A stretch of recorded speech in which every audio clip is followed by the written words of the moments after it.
In the early morning hours of June 25th, 1950, the North Korean Army, without warning, crossed the 38th parallel and invaded the Republic of Korea.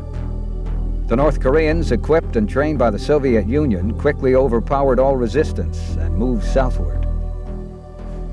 The next day in the United States, President Truman ordered the immediate evacuation of U.S. citizens from South Korea and unilaterally deployed U.S. soldiers garrisoned in Japan to the war zone. 2 days later, the United Nations Security Council pledged support to South Korea, the same day that Seoul fell into North Korean hands.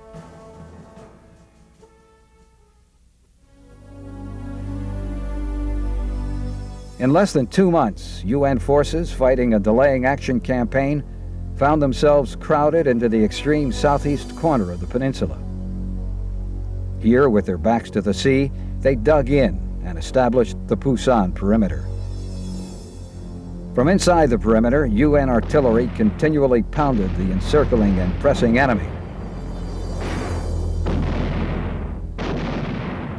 As men, equipment, and supplies were urgently stockpiled for a forthcoming offensive.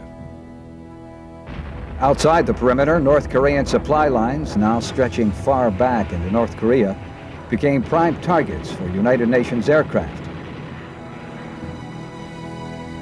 Attacking from sea and land bases, the enemy supply system was wrecked and destroyed.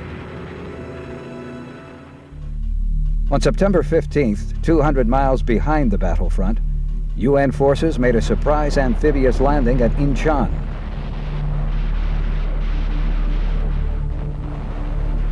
The landing forces quickly moved inland and turned southward. Simultaneously, UN forces began a breakout from the Pusan perimeter and pushed northward. 2/3 of the North Korean invaders were trapped when UN forces linked up 60 miles south of Seoul.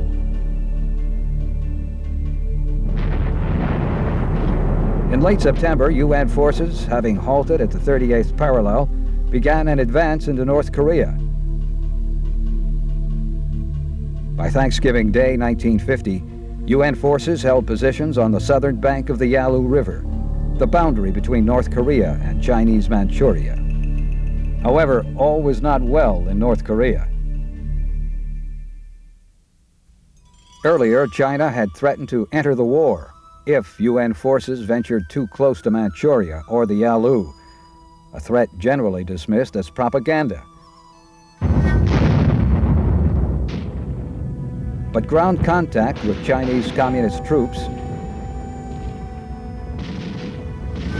and the increasing number of captured North Koreans wearing the quilted uniform of the Chinese army caused concern.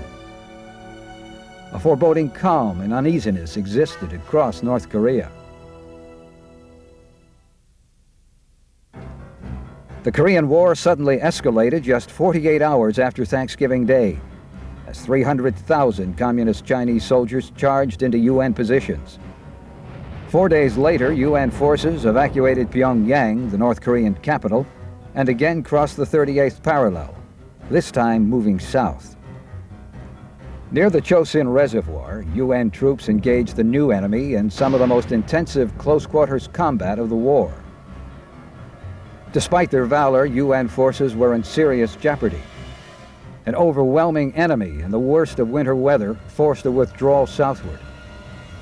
The withdrawing action, resupplied by airdrops, concluded with a successful amphibious evacuation on Christmas Eve.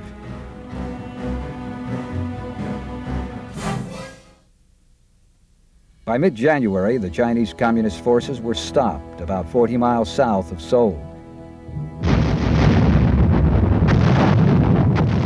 Immediately, the UN command launched a series of devastating counterattacks. Slowly, the enemy began backing northward, and by late summer, the battle line stabilized, roughly aligning with the 38th parallel, the original demarcation between North and South Korea. However, fighting would continue in Korea for nearly 2 more years. The United States Air Force would gain a lopsided success in the air war, but the ground war would be bitterly contested and costly. the battle lines would remain intact and in place. In terms of ground gained, ground lost, the Korean War had become a standoff, a stalemate.